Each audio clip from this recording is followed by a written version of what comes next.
This episode is brought to you by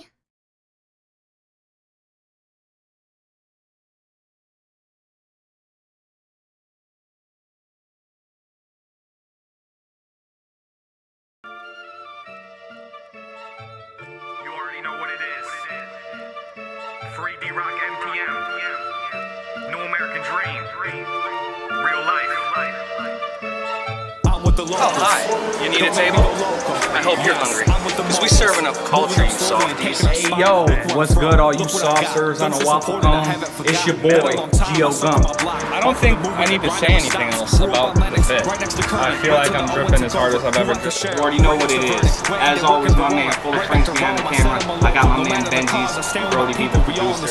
I hope y'all hungry to be serving up culture, you softies. This is Eat Local. Everyone eats. Hey yo, what's going on all you soft serves on a waffle cone? It's your boy, Geo Gump, 800 Grand Street, Brooklyn, with everybody's favorite pizzeria, Frank Pinello. Frank, you hungry? I'm hungry. I hope y'all hungry, because we serving up culture, you softies. Eat Local, Season 3, full of frames behind the camera. Make a regular pie. Over here at 800 Grand Street. This is our new location in Williamsburg. So a lot of pizzerias you go to, sometimes you see they'll use the proofing tins, like the white tins. Here at my shops, we use these little, or the white boxes, I should say. We use these tins. It's a lot easier for space. You could stack them. You could kind of put, one line in the cooler, put one line in the fridge, keep a line out. So this is what we like to use as far as storage goes. Right? As soon as we take the dough out of the tin, sometimes there's a little bit of oil around the outside of the pizza, so I like to pat it down, make sure that it's nice and dry. Take a little bit of flour.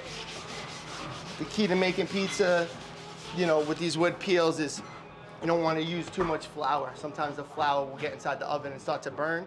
So we just try to use a little bit, enough to get all the moisture off of the pizza, or off of the dough, I should say, so it slides nice into the oven. All right. Once we got the dough like that, we'll start to make the crust.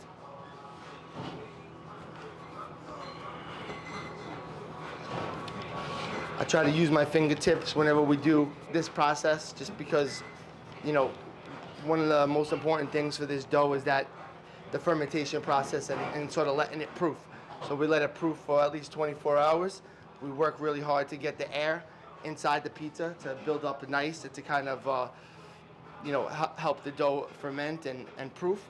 So I don't like slapping the pizza too hard, because that'll let all the air inside the dough kind of escape. And we work so hard to get it there, so I want to keep it in. Having the dough nice and having a lot of air inside the dough will help the pizza cook evenly also. So during this process, I always try to be a little bit delicate, not slap it too hard, not pound it too hard. You see a lot of pizzerias, people slapping the shit out of the pizza, and to me that makes the pizza taste dense and have like a cracker texture to it. Being nice and delicate will keep it nice and light. Once we get to that section, I kind of feel it with my hands. I like to feel the temperature of it, make sure it's not too cold. And right now, it just came out of the cooler, so it's still a little cold, but as you work it, you start to feel it warm up, and that's always a good thing.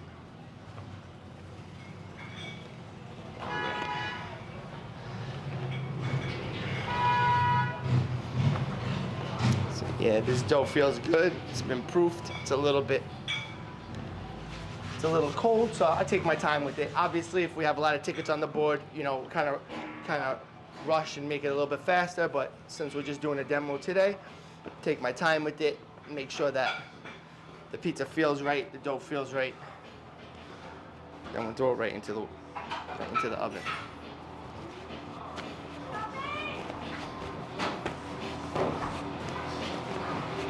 This is the process, if you ever go to a pizzeria and you see guys throw the pizza in the air, it really helps.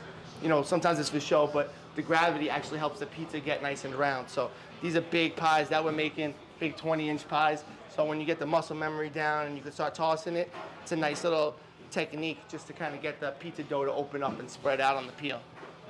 So once we get the pizza to the size of the peel, We spread it out. Now it's time to get some dough, some sauce and cheese on it. So we always try to use the best tomatoes we can get our hands on. These are San Marzano tomatoes, just basically crushed and salted. So the sauce isn't cooked at all. What I look for in a tomato sauce is a nice acidic sauce. Pour it into the middle, and then kind of open it up.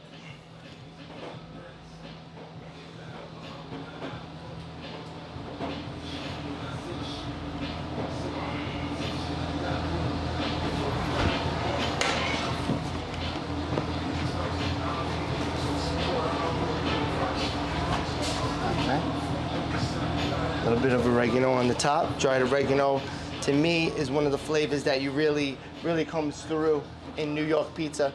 Anytime you go to a pizzeria in New York City, usually there's some shakers there, right? Parmesan cheese, oregano, chili peppers. But that dried oregano usually makes its way onto every pie, and that flavor of dried oregano is very synonymous with New York slices.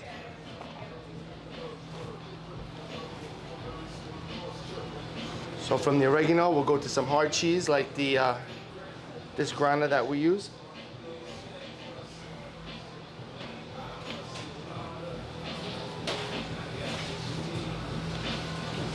Not too much, just kind of enough to give it a little bit of flavor. And then to our fresh mozzarella, this is the cheese we make in-house. You don't have to use too much because the cheese really spreads well because it's coming from curd. So, it's like a medium moisture, I would say, mozzarella cheese. It's not very dry. And that kind of allows us to not really have to use as much cheese as most pizzerias do.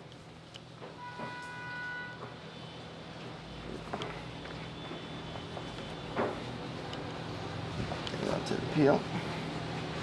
Make sure it's spread out nice. Then we'll hit it with the basil. Give it a little smack, get the oils out. Right. Then you kind of just spread the basil around, just randomly, but so it kind of hits a little all over the pie.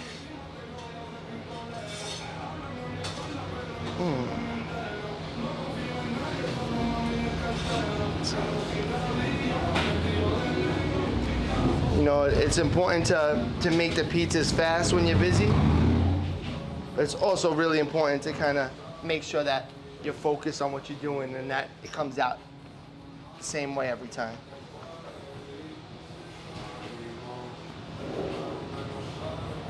So, once we get the ingredients on, I could spread it out a little bit more to make sure that it's taking on the whole peel exactly where I want it to be. So weight of the ingredients will help the dough from kind of snapping back. So now we got it exactly where we want it and ready to go into the oven. I'm gonna go to the top deck right over here. All right. Always wipe the underneath of the peel, make sure nothing's on the bottom so it doesn't go in and get.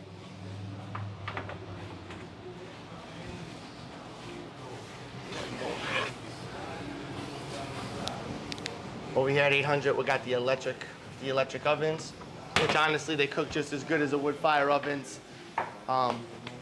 Technology electric ovens are really good right now, so we'll give that a few minutes, see how it looks. Wow. Here we go. Yeah, our pizza at the end of the day, it comes out really thin and crispy. For me, I want it to have like black spots. I like the bubbles on it. And you could smell, the aroma from the herbs that are on it, whether it's the basil and the oregano.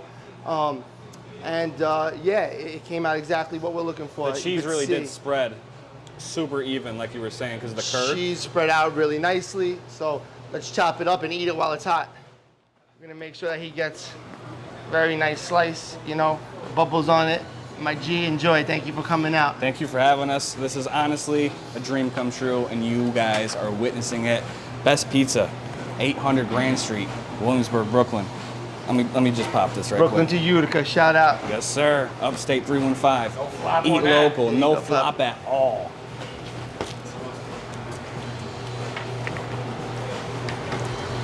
You heard the crunch, I know that for a Yeah. fact. The basil, the oregano, the cheese, everything is literally melted perfectly Leave together. 1 or 2 more slices, please. San They've Marzano been pretty quiet tomatoes, today. the wet mozz. This is one of the best slices of pizza. You know we're from Utica. I'll ever have in my Utica. life. We had to bring a little Eat bit local. of Utica. To Frank Pinello in Williamsburg, Brooklyn. We got the Joe's Pizza, take and bake pizza, made none other than the legend himself, John Constantine at Joe's. You got the homemade Joe sauce you put on top after the pies been baked a little off. Sausage underneath.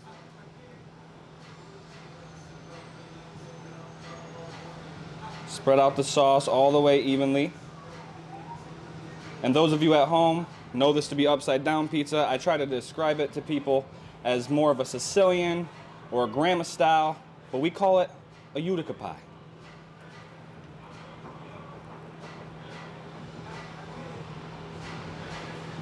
Nice. Yeah, and maybe you got it? All right. Think so. If that ladle falls out, you can just lay it down on a plate. Yeah, perfect. Be safe, not sorry. Gotta cheese it up with the parm. And I like it with extra. So how do they get the sausage spread out like that? So it's a special way of doing things there at Joe's. I wish I had the camera on deck right now to show you how John does it, but you take it and with like the palms of your hand, you spread it super thin and all the way to the edges. The thing is with him and them, they want a sausage in every bite that you get. Gotcha. And then this will go back into the oven for just a second. Let's do it. Do you hit it with some cheese when it comes out also, or you just... You can if you want to. Yep. You a parm guy? Yeah, I love good. Yeah, absolutely. Parmesan. We use a lot of pecorino here. I can see that there's a thin layer of sausage underneath. For those of you at home, you know, I've never seen a pizza like this before, but it certainly looks like it was made by a pro. Because just like these guys are saying, it's spread out right to the edge very evenly, you know. I wasn't sure if that sausage was going to cook when it was in there at first, but you could see that the crust is starting to get some color, and the sausage is certainly cooked. It must be a nice thin layer. And that's how they build it, upside down pizza. I mean, you go sausage, cheese, sauce. Great. Yeah, you can see it looks nice. You can see that layer of sauce right on top. I mean, sausage right on top. Salute. Salute. Bon appetit. Very hot. 1,000 degrees Fahrenheit. Really nice. The crust is really good. It's like flaky. Crispy. Nice drip of ooze there too. Perfectly cooked. From Utica, traveled here, Williamsburg, Brooklyn, 800 Grand Street. This pizza did great. All right, so we back. We tried upside down pizza. We tried a pie from Mr. Frank Pinello himself. And now we got some questions that we've been dying to know from you, man. I hope you're ready. Ready, I'm ready. All right, so first off, I want to start off getting to know about a young Frank, like middle school, fresh out of high school. Did it go Angelo's to the Culinary Institute of America, Roberta's, and then was it Giacomo's? Kind of got me through that era. Oh, wow, you guys did your homework, huh? Angelo's. Yeah, so my family's from Sicily. You know, my father is born in Sicily. My mother is, her 2 sisters were born there. She was born here, so I grew up in an Italian-speaking household.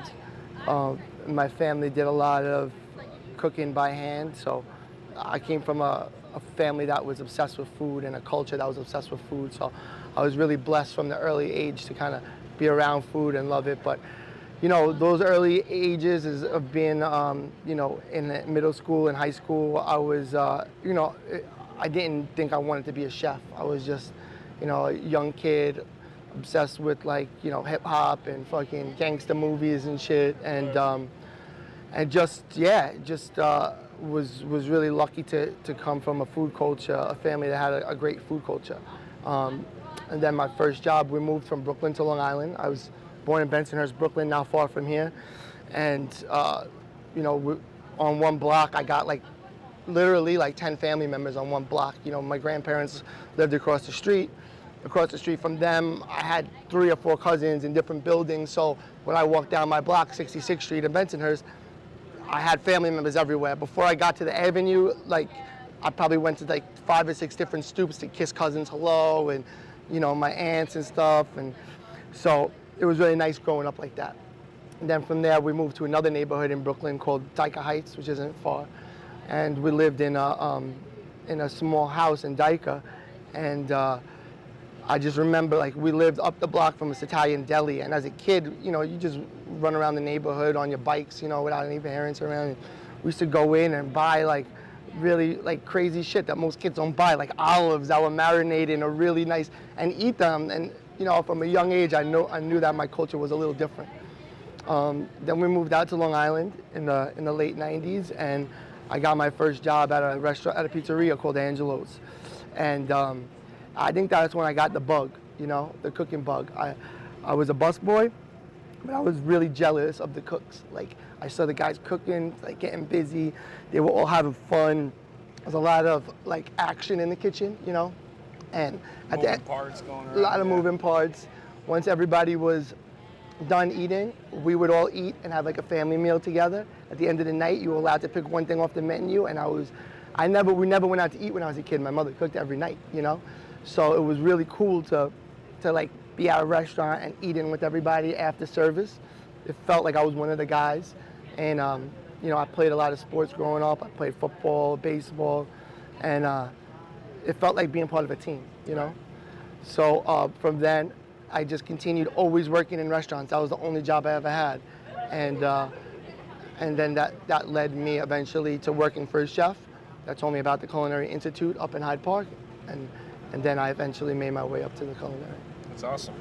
That's wicked cool. So number 2. Yeah, Frank's Benny's. so obviously you kind of answered this question a little bit, like what you were saying before, but what or who specifically made you fall in love with food and cooking? Because, you know, I watched a lot of you, and your passion for food, and specifically pizza, jumps right off the screen. You could tell that, you know what I mean? You've been doing this, and you've been had a love for this. Yes, that's true. Thank you. My grandparents were like my heroes, you know. I come from a family where, you know, your grandparents and your parents, you know, maybe not always your parents, because, you know, everybody at a young age, you don't always think your parents are cool, and as you get older, you start to realize everything they did for you, which now, of course, I see that. But as a young kid, my grandparents were, my grandfather and my grandmother were my idols, and they took food very serious, you know. So if, like at breakfast time, we were talking about what we were having for dinner, you know, or lunch. And at dinner, we were talking about what we were having the next day for dinner or for lunch. So watching my grandfather make wine and all the vegetables that he grew, there's so many stories of things that he did that like was just mind-blowing for me. And he would procure most of the ingredients. So I would take a walk with him to the bakery to get the bread, or go to, you know, take a ride deep into Brooklyn so he could pick up like a whole side of meat from the butchers, like the butchers that were really doing it, you know. So watching them and the way that they cared about food really made me love food. So did you think at a young age, you touched on it a little bit, that you'd end up in the food business though? Not at a very young age, I don't think so. One thing that, you know, a lot that like would kind of bounce around in my head as a kid was every year we would make tomato sauce with the family, and basically all that is like in September, the end of August, the beginning of September, we get bushels of tomatoes, and you take those tomatoes and you cook them down and then run them through a machine so all the juice comes out, and then you take those tomatoes, let them cool, and you jar them up. And that way the whole family has cans of tomatoes, fresh tomatoes for the year. So if you're making tomato sauce or you're making, you know, raviolis, manigote, whatever, you don't have to go to the store and buy it, you have it right there. So those, as a kid, like we would sit around and be making tomato sauce, which in my neighborhood, there were other families that did it too. At the end of August and September, you would walk down the block and you'd smell different families doing tomatoes. So it wasn't that rare, but I still knew it was something rare and special. And everybody would always say, you know, we should sell this. We should sell nonna sauce. It's so good. And in my head, I was like, why don't we? You know, as a kid, you're like, why don't we do that? Like, that's obvious. So I wouldn't say that I thought I would be as a chef or owning pizzerias, but I didn't know that there was something special in my family as far as food went. And I think that idea I started to build on as I got older. That's awesome. That's great to hear. So I remember on the show you talked about how when you were in school, your mind was kind of set on the fine dining aspect of things. So in the end, what made you decide to go the pizzeria route instead of the fine dining? That's a great question. That's a great question. You guys really did your homework. I'm impressed. I did. So at the Culinary Institute, it was a French school, you know. So it was all about the French brigade system, and you had to wear a toque, and you had to very traditional French way of cooking. And what was especially at that time at school, they would praise all the other graduates because the CIA pumps out a lot of great cooks and a lot of great industry people. So, you know, you would walk down the hallway and they would have pictures of chefs that went to the school that now you see it on Food Network, you know, or you're watching, you know, TV and you see these chefs, or you know about their restaurants. So for us, for me specifically at that time, there were chefs like Thomas Keller, you know, Danielle Boulud. You know, I could go up and down the list of great chefs. You know, Paul Bocuse, who's in France. And it was sort of like this rite of passage was to go work for one of these guys. And when I got out of school, I did. I worked in fine dining and I was obsessed with it. And then something changed. Momofuku, a restaurant called Momofuku opened up. And that was a really talented chef named Dave Chang.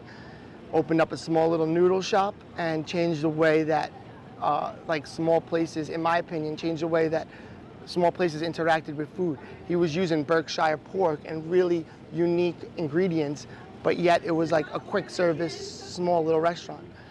So when I kind of took that idea and thought to myself, like, you could do this with a pizzeria. Like, you don't have to be a fine dining restaurant just to serve great food. Exactly. So it was important to work in fine dining to kind of get that experience and to get that training, which is the best training in my opinion in all of food, is working at Michelin star restaurants and getting that training. But when I had the opportunity to do pizza and serve everybody, that's kind of really what stuck out to me. I like that too, because you don't just serve to one group of people, you serve to the world, man. And pizza speaks to everybody. Speaks to Anybody everyone. can come and grab a slice usually. I say, yeah, I kind of say that all the time also. And the way I think of it is like, if you're gonna go eat at Thomas Keller's restaurant in New York, it's called Per Se, right? It's in the Time Warner building, it's in Columbus Circle. It's an incredible restaurant. One of the best restaurants in the country, people will argue. But, you know, it's $1,500 a plate, and that's not including wine, right? So not many people could afford $1,500 a plate, you know. Certainly, most of my life, I certainly couldn't. And working at a pizzeria, it's like you could serve anybody, whether you're rich or you're poor. You could be 8 years old or 80 years old. Pizza's universal, and I like that about pizza. I love that about pizza as well. So you start Best Pizza in Williamsburg, Brooklyn. Where did the name come from? It came from a sign. I was working at Roberta's, which is another well-known restaurant not too far from here in Bushwick. And the owners of Roberta's they were like the guys at the time were my idols, you know. They had a very popular restaurant called Roberta's. They did pizza, but they also did a lot of other food that was, you know, borderline fine dining in a very relaxed setting. But they were also cool. They were all artists. They all played in bands. It was a culture I wasn't really familiar with. And they had the Best Pizza location. And they knew that I wanted to open like a by-the-size place. These girls are having a party over here. Sorry about the noise. And it's all good. We're gonna let everybody party, you know, let them do their thing. But so yeah, they found, when I was talking to Chris, who was the owner of Roberta's and my partner at Best Pizza at the time, we were talking about what we were gonna name it. The address is 33. We were talking about Pizzeria 33. We threw around a couple other names. And then one day I came in, we were painting the restaurant at the time. And they're like, we got the name. I was like, all right, what is it? He's like, Best Pizza. I like passed me on the back and then showed me they found a sign on a bodega. I was like, come on, you're gonna make me open up a pizzeria called Best Pizza in Brooklyn? Like, that's really, like, confident. That's confidence. It wasn't my confidence, it was theirs.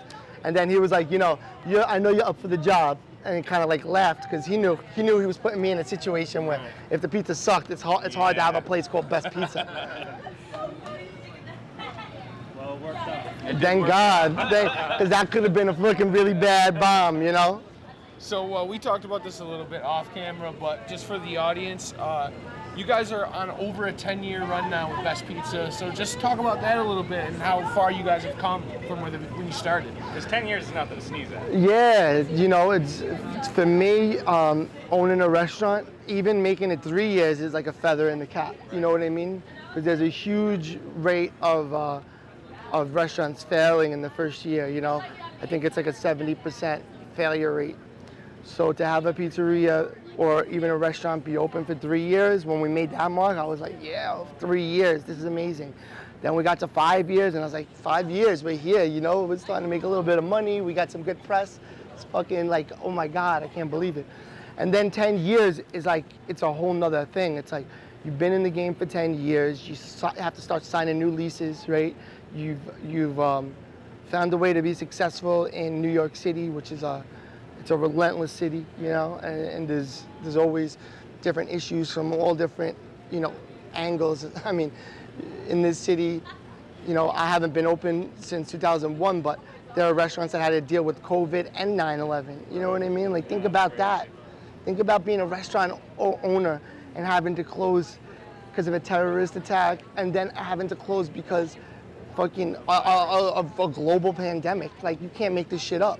What's next? An alien's gonna land on my fucking, you know, in the middle of Fifth Avenue, and you know? still find a way to stay in the green. Right, All that, exactly, not lose exactly. business. So it's been, yeah, it's definitely, being around for 10 years is a very special thing. It's a decade, and actually, once you get there to that 10-year mark or been around for a while, it starts to pay dividends. Like the people that you know and your customers, your colleagues, they also come up, you know? Right. So now 10 years later, the people that you just started with, they got some clout in the game now, you got some clout in the game, and it starts to pay dividends after that. So now you're helping others. It helped, exactly. And now I'm able to help a lot of older, exactly. That's exactly. what's up.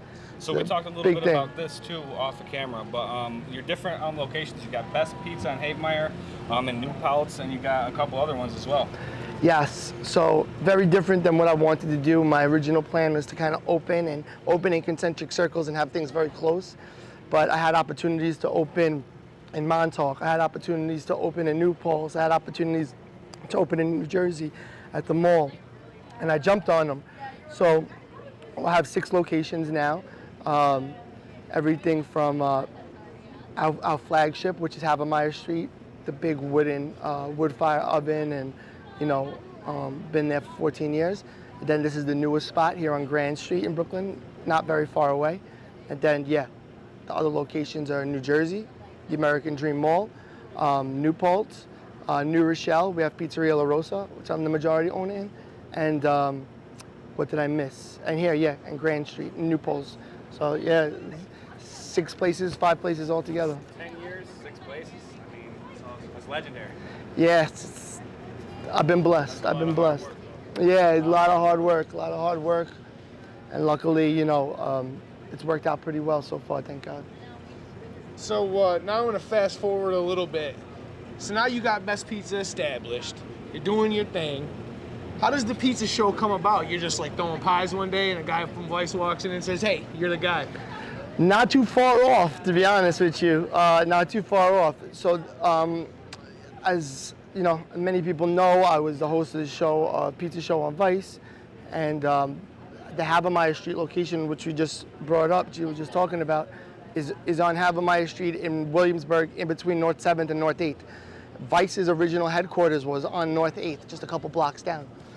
Yeah, so when we started getting some press and when we opened our doors, you know, the kids that worked at Vice were really cool and knew what was going on in culture, knew what was going on in the neighborhood. And right away, a lot of people from Vice were coming over to eat at our place. And Makes sense. Yeah, and soon after that, I got a phone call from the legend, Chris Grasso, who's the producer, the head producer at Munchies, and you know, responsible for Fuck That's Delicious and the Pizza Show, you know, many, you know, legendary shows on Vice, amongst other things. And I got a call from Chris Grasso to be on a show called Chef's Night Out, where they take a chef out and and go out eat. with other chefs and you eat at Exactly, different places. Yeah? exactly. So we did that episode and went to my grandmother's house. I had Bill with me, who was our delivery guy, and Rest in peace, Bill. He's on the back of every shirt. A very important part of Early Best Pizza. And after we did that episode, it turned into, after that, Chris called me and he's like, yo, this episode did really well. We should do, a pilot show for a pilot episode for a pizza show. And I was like, that sounds great, Chris. Like, just tell me where to be. And everything went well after that. That's awesome, man. And listen, I'm a huge fan of the pizza show. Anybody who knows me, if you've ever been over to my house, it's on the TV. Fuck, That's Delicious. Cooking with Maddie, the pizza show. It's one of the few that I've really grown to love, and look where we are now. So, next question. You've gotten to explore the map and the world of pizza. It seemed like you really enjoyed meeting Bert Katz and Chicago pizza legend. Many other insightful people. Is there any pearls of wisdom here anyone else from the show has given you that stuck through your life and business?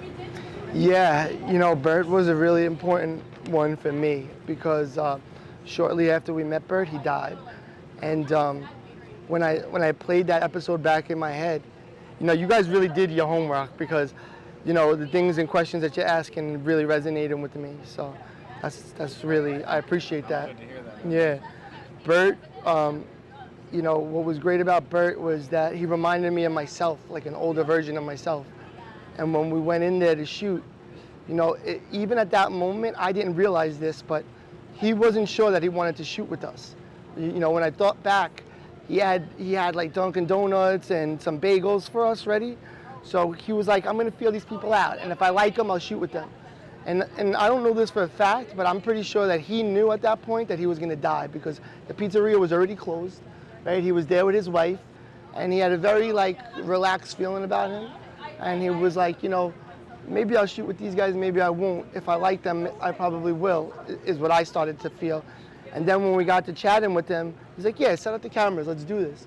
And as I started to ask him questions, it really occurred to me that the way that he lived his life and the pizzeria that he put out, it was, if I could be like him, it was the perfect, I would sign on the dotted line right now.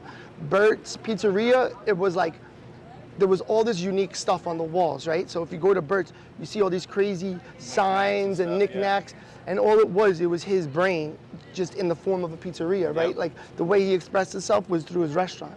And I realized for myself that was the same at Best Pizza. Like if you go into Best Pizza, you hear hip hop blasting, usually some 90s like DMX, a Biggie, a Jay-Z, whatever, Nas. That's what I grew up listening to. That's my playlist, If the TV is up, it's because there's a football game on. It's probably the Jets. That's my team. Or the Mets. If it's there's a lot of art hanging on the walls and drawing. Like that's something that we came up with. So the same way that I express myself in my pizzeria, Bert did, and I realized that it was really special what he did, and he helped give me a roadmap that it was okay to do it this way. Like be yourself. Do it your way. And I have an epic picture that's on my Instagram, and it's Bert, and he has like a flannel on, and it's blue, right? And he has like a skull cap on and a beard, and I had my flannel on that was red, and I had a beard and a skull cap, and I felt like I was talking to my future self. That's crazy. And I love, another quick little thing about Bert is like he was obsessed. He was like a huge fan of the Twilight Zone, right? So he actually had a script of the Twilight Zone hanging in the thing. And it's one of my favorite shows, of the Twilight Zone. Awesome. Every year I watch the Twilight Zone on New Year's. They have, the marathon. And I'm like, Bert, you love the Twilight Zone? He's like, I love the Twilight Zone. He's like, did you see the script in the front? And I was like, no, I missed it. He's like, you ever see the episode To Serve Man? It's called To Serve Man, the episode. If you haven't watched it, go home and watch it. And I was like, I don't know if I know that one. And he said exactly what I just said to you. He's like, go home and watch that episode. And at that moment when I was talking to him, I felt like I was in the fucking Twilight Zone. We had just talked about the Twilight Zone. I'm talking to my future self. I'm like, this is a Twilight Zone episode, And if you go watch that episode, To Serve Man, I think it'll probably hit you guys the same way it hit me, because it's such a great episode of a great show. So Bert was a very special guest. Rest in peace, Bert, man. Absolutely. 100%. Rest in peace, Bert. So I know you touched on this a little bit too, because you said, Grasso just told you where to show up, and you just show up and make it happen. But how much say did you have in the show after you got comfortable? You know, did you kind of decide like, oh, I want to go to Italy, or you know what I mean? Did you have any say in any of that kind of stuff? Yes, I mean, that was the beautiful thing about it, is that it was very collaborative. Chris, you know, at the end of the day, had the say of what happened in the show, but it never felt like I was doing something I didn't want to do. Yeah, Chris and I have a relationship where, you know, we get on the phone and we'll talk for an hour about whatever, because we like each other, and I love to hear his thoughts on things, and I think he likes to hear mine. And so there was never, ever at one point in the show did it ever feel like I was doing something I didn't want to do or it was awkward. I will tell you this, you mentioned Italy, that very early on, Italy didn't happen until season 2, and it was after years of shooting because we shot a lot, and you know, we made a lot of content in 2 short seasons, but we shot a lot of episodes. And he told me, he's like, one day we'll be in Italy in Bauschina at your parents' town. We'll be there with the show. Awesome. And I smiled and I was like, oh, that would be great, imagine. Right. And then that day came, and I couldn't believe it when I'm flying to Italy and I'm there, and I'm like, yo, you told me this, you know? Year 1, before we even did any shooting, you were like, yo, one day this show is gonna be in Italy, and sure enough, we did it. And that's one of the reasons that I love Chris so much, and you know, what his producing style, because whatever he said came true. To really see your work go all the way to fruition, though. I know. That's crazy. Full circle, man. It was beautiful. Full circle is the best way to view things, I think. It's when it comes back around and you can see it in full. Cyclical, yep. Yeah. So I got to know, how good was the wine from Rose at the Hungry Hounds? She was a real jack of all trades with the bread, pudding, doughs, and homemade wines. Yeah, you know, homemade wine's a tough one. You know, if it's good enough, if it's drinkable, it's good. So you know, it was great. She was really fun. You know, she was one of those women that is just go, go, go. Everywhere you turn, she had something popping up. Oh, something popping out of everywhere. She had all of these fun like projects that she worked on, and yeah, you know, those of us who grew up around strong women, you know, I was blessed enough too, and I'm sure you guys have people in your life that are like that. She's certainly one of those women, that very strong woman that had a lot of great ideas, and woke up every morning and worked hard to make them come true. You can tell. You can see it in the episode.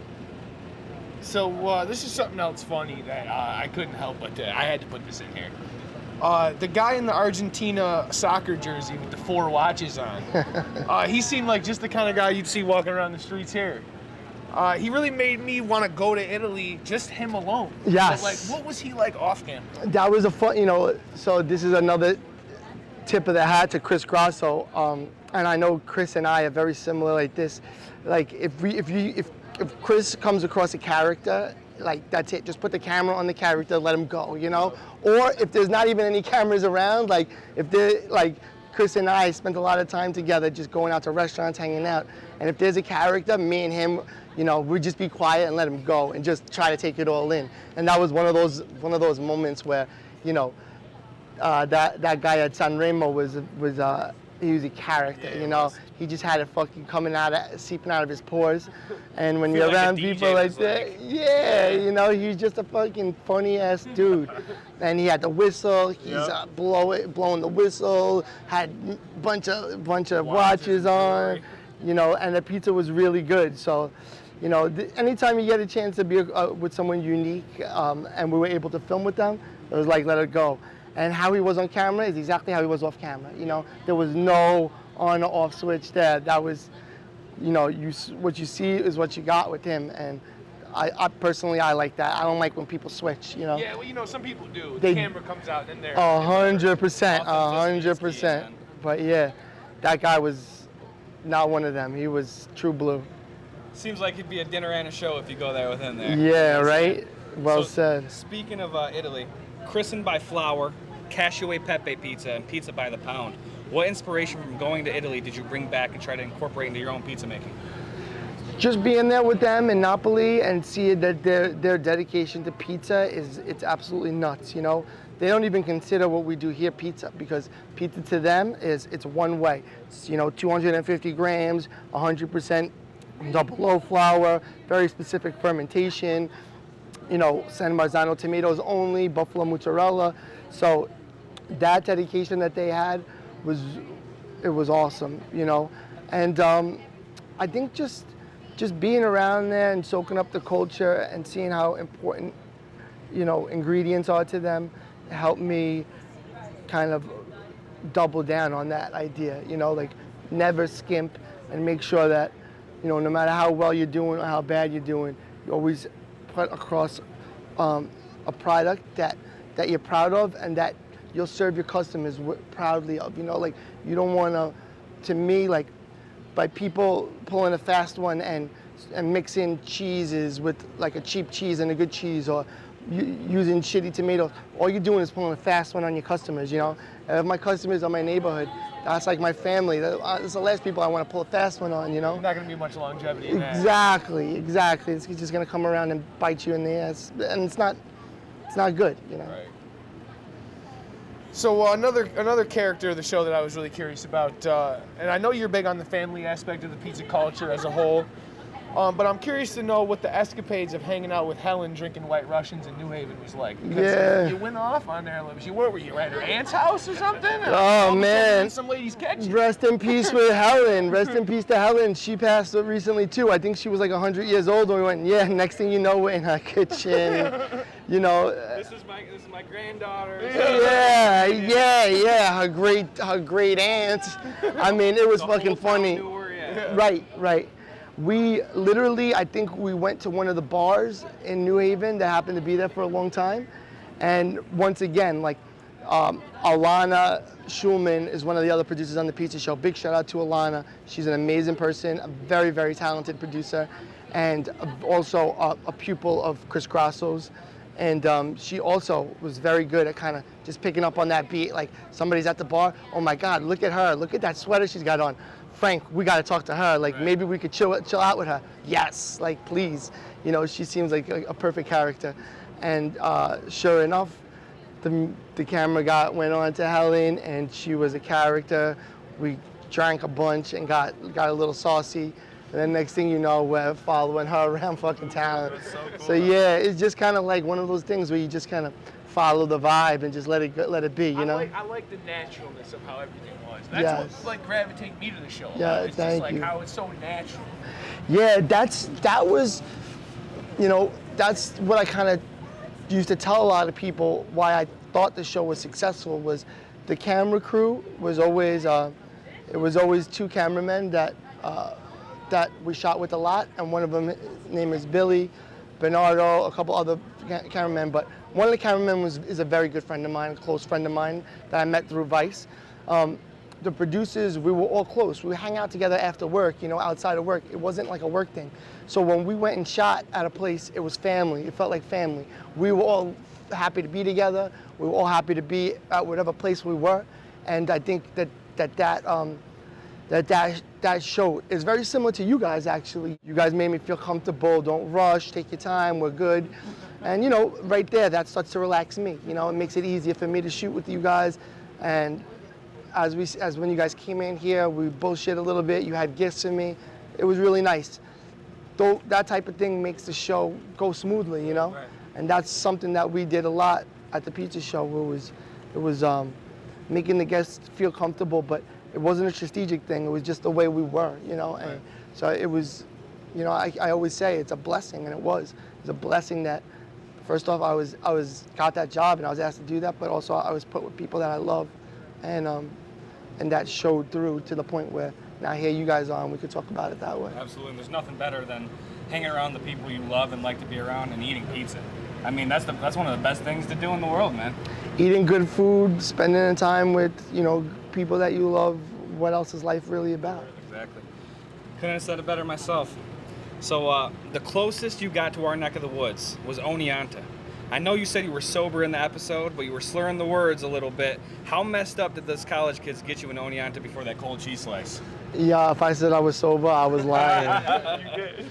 They wanted us to get. They on purpose. They got me fucked up. That's one of those college towns where they really get saucy over go there. After it, man. Yeah. That cold cheese slice though at the end of the night. Hysterical. The reason that we went to Oneonta, you asked about like what kind of creative input I had on the show. That was my idea to go to Oneonta because when I was a kid, I had friends that went to college in Oneonta, you know? Oneonta, like it was always known as a party school, right? Yeah. So when we used to go up there, we would go for St. Patrick's Day or Halloween, and it was always a shit show, you know?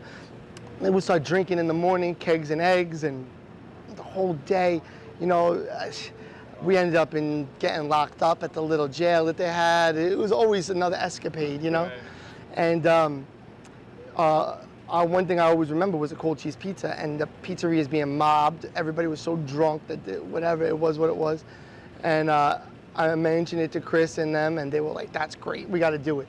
And so sure enough, we got up there, we went to one of the bars that we used to go to on the little strip, and yeah, I got saucy. I just remember, you know, and I'm not a big drinker, but if I'm around friends, I have a few. But I remember Alana kept ordering shots, and I'm like, this is not normal. She wouldn't want me to be this fucked up if this was a regular, if she didn't want me to be fucked up on the episode. And then I was like, oh, I see what's going on here. You know, you guys are trying to have some fun with me. And it certainly came through on the show, and it was a great episode. It was a great episode. Yeah, one of my favorites, personally. Thank you. So also something else from the show. So Zoom Pizza, you went out there with the pizza robots or whatever. Come to find out, that didn't work out as them selling pizzas. I knew it from the second I walked in. I was kind of curious if you kind of like thought that, because me personally, you know, and you said it, there's like a certain interaction with humans and pizza. You know what I mean? You can't just have a robot making pizza. Yeah. So I was kind of curious your thoughts on that, and that it didn't work out. Yeah, you know, it's interesting to know, you know, I don't know if they get it right, it's when they get it right on automation for pizza, because they certainly have a lane now with like the vending machines. There you see them a lot in Asia, specifically Japan. I haven't seen them like in person, I don't think, maybe at one of the pizza expos, but they have these vending machines that make pizza now, you know, and cook the pizza raw and everything, and they come out. But when we went to Zoom, I could tell that they were selling like a bullshit idea, you know what I mean? But they had all the fancy robots there to kind of make it feel like it would work. Right when we got in there, I noticed that, you know, what the machines were doing, you can't like, you guys just watched me make a pizza. There's a lot of muscle memory, there's a lot of like moving slow, moving fast. There's so many variables, you know. Is the dough cold? Is the dough at the right temperature? Is a million different things. What's the oven like? How many pizzas did you cook in that oven before you throw that pizza in? How many, you know, how long has the oven been on for? How hot is the stone? How hot is the top of the oven? So for a robot to be able to like kind of sort through all those variables and make a good pizza every time didn't seem very realistic to me. Right. Then when we got there and we saw the operation, I kind of realized that this is kind of like a, you know, like a little bit of smoke and mirrors, you know? And I think what ended up happening was they got a huge injection of money, like $800 million, something like that. And I think they ended up having to give it back. Wow. Yeah, it's a huge fund out in Silicon Valley that, you know, gives money to a lot of startups. And I think before they realized, you know, that it wasn't really going to make it, they got funded, and it went so bad that they ended up having to give the funding back. Yeah. That was a wild thing to watch too, because like it's like a pizza truck with 100 ovens on it. It was like 400 ovens. Yeah, wasn't 400 it? ovens. It had to be on a timer. The pizza started cooking when the order got placed, and you were driving to the. It just seemed like a big mess to me at first. Anything that's got 400 ovens is not quality. Yeah. Honestly, bro, they tried to hire me to be a consultant, right? Yeah. And they came in, and I was like, yo, you don't even have to pay for this advice. First, why put all those ovens? That's 400 things to break. You know what I mean? Like, put in one fucking deck oven, and if a robot's in there, it's only got to go into one deck. It makes it so much easier. But in theory, none of it really worked. Right. So I think really what they were going after was they had the patent, and that's what all the money was. They had a patent for cooking while you drive. Literally, I don't even know what the fuck that means, but you know, that's some fucking computer bullshit. I don't. So Some Silicon Valley. Yes, exactly, it is. exactly. It's the new iPhone of pizza maker. Yeah. So I mean, you know, I don't know, the patent, whatever, didn't work. You know. All right, so veering off a little bit from the show now. In our area, it's common to get a side sauce and a wing combo with your pizza. Is it taboo to ask for a side dipping sauce, or even uncommon to get chicken wings with your order out here? Not uncommon. I would not say it's uncommon. I think people love wings, but as I've been in other places around New York State, it's definitely wings are huge, like upstate New York. 100%. But and I love eating good wings.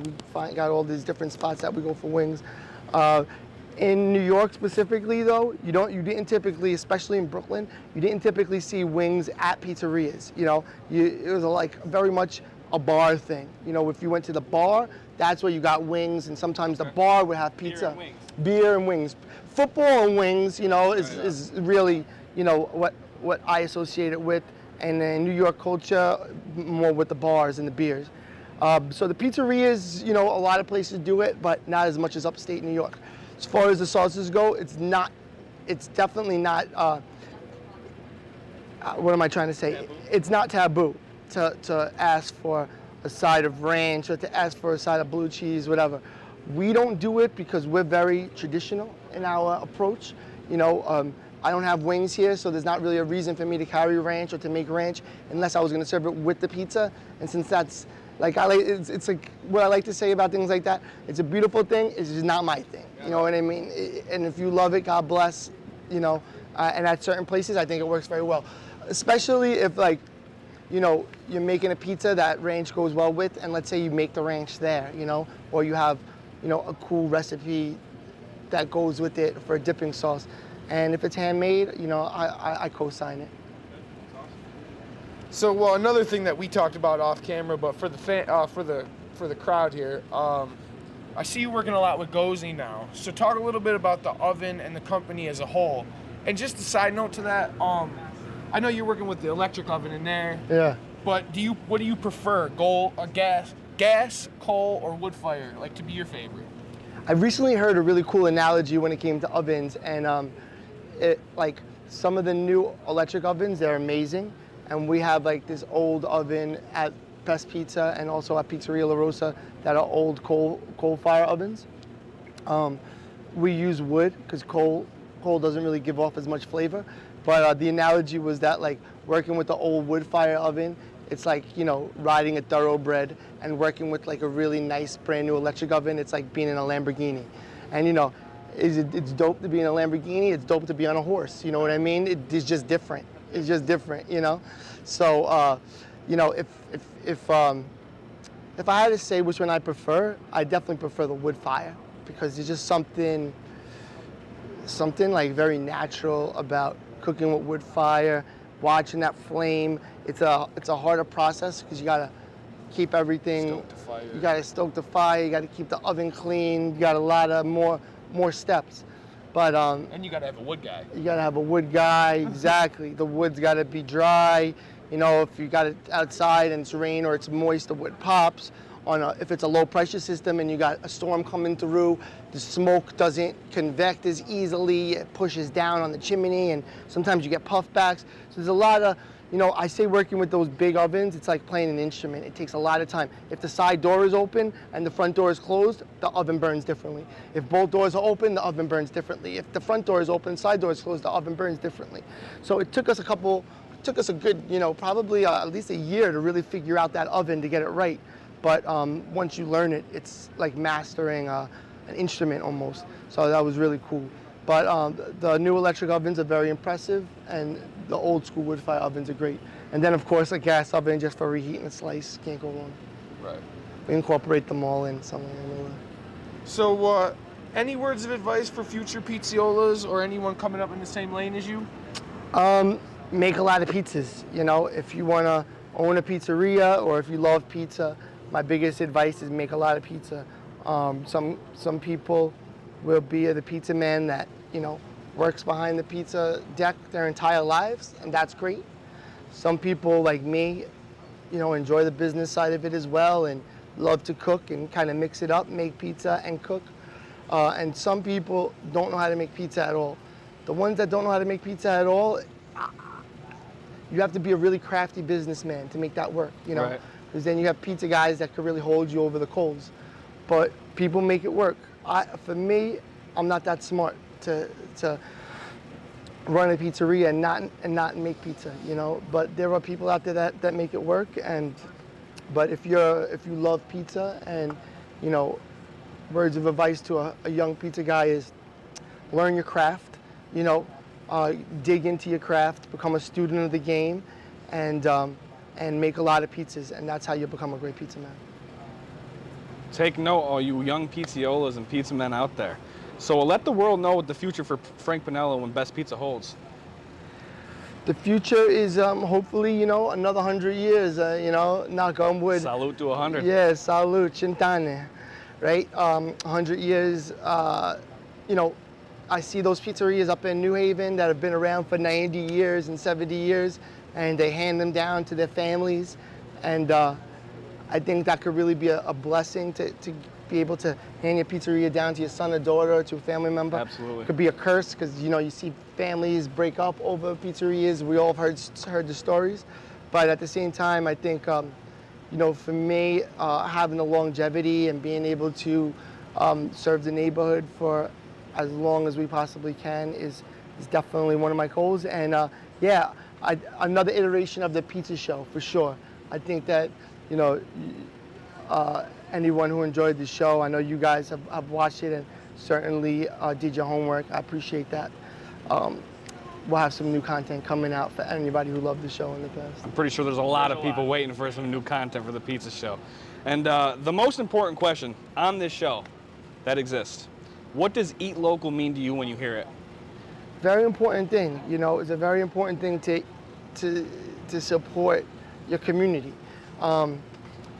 You know, community is a strange thing. It's if you have a community, I've put a lot of time into thinking about this, and I think a lot of people think that making money is like equal to happiness, or making money is equal to you know, living a fulfilled life. But I think back to my early childhood, and you know, I came from a family that came from very modest, you know, means. You know, my grandparents came here with nothing, like many people's grandparents. But the culture of the family was, you know, we always ate good, we always spent a lot of time together, and the community played a big part in that. You know, my grandfather and my grandparents, when they went to the butcher, they were friends with their people, and the butcher always had something special for them. They went to the local grocery store, they went to the local pizzeria, and you know, the one or two nights a week that my mother or grandmother didn't cook, or one or two nights a month, or a year really, because we never really ate out, we would order pizza or Chinese food, you know? And so those community places, they're the fabric of, they're sewn into the fabric of the families that live in that area. And it's very, very important to support local places that people that come from where you're from, and they add into the economy, they're giving people jobs, they're purchasing their food from other people that are close. It makes for a strong culture, you know? And if you grow up in a strong culture, to me, the money isn't that very important part of the puzzle. It's more about being with your family and valuing important things like having meals together once a week, you know what I mean? Playing bocce together, we were just talking about playing bocce, you know? Family get together that plays bocce or play cards, you know? We used to always play cards after a meal. It's fun stuff like that. Sitting on the stoop after dinner, or going for a walk around the neighborhood like all the old school Italians used to do. You know, those little things add up to a culture, especially for young children, that, you know, for me, I think back on a lot. And I hope that my kids are able to grow up in a culture like that too, where they're around their grandparents, their aunts and uncles, their cousins all the time. They're always eating, always laughing, always having fun. And those are your memories. It's not, you know, why were we alone, or why were we not, right, you know, invited or something like that. Exactly. Right. It's crazy how in comparison relationship with family and the relationship with food is. Yes. It's one and the same, you know. I think I really like. I did a podcast recently called "Growing Up Italian," and it's with these. Yeah, we love those guys. Yeah, Sabino. They're great guys. I've known Sabino for a long time, but Sabino's cousin on the show, Rocco, he's like, I've always said that for Italians, and probably for a lot of other cultures too, that food is their love language. It you know? is. I mean, And I think that is really a good quote by Rocco, because it's the only way that some families know how to express love is by giving food and cooking for each other, sitting down together. I think food is a language that everybody can understand. You know what I mean? You don't have to speak a certain language to understand the food that's put down in front of you. Right. We all need to be we all need to eat, right? But when you make that meal, when it's nourishing and it comes from someone you love, like a grandmother, a mother, a father, whatever, it just makes it that much more special and intense, you know? I need you to sign the white tee for me, man. Oh shit, Yes, all right. sir. That's a beautiful thing. Right here. Wherever you Rest want in it, peace, man. Dom DeMarco. Yes, rest in peace, Dom. Dom. Yep.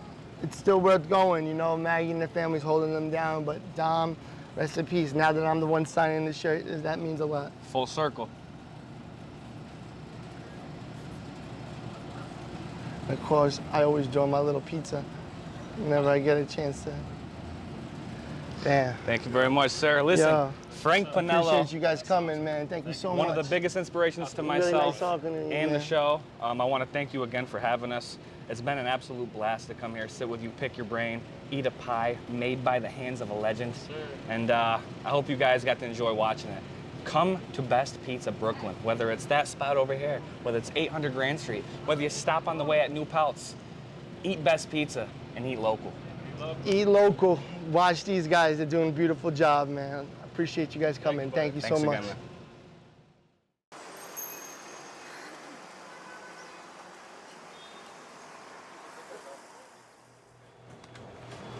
You like the corner or the middle?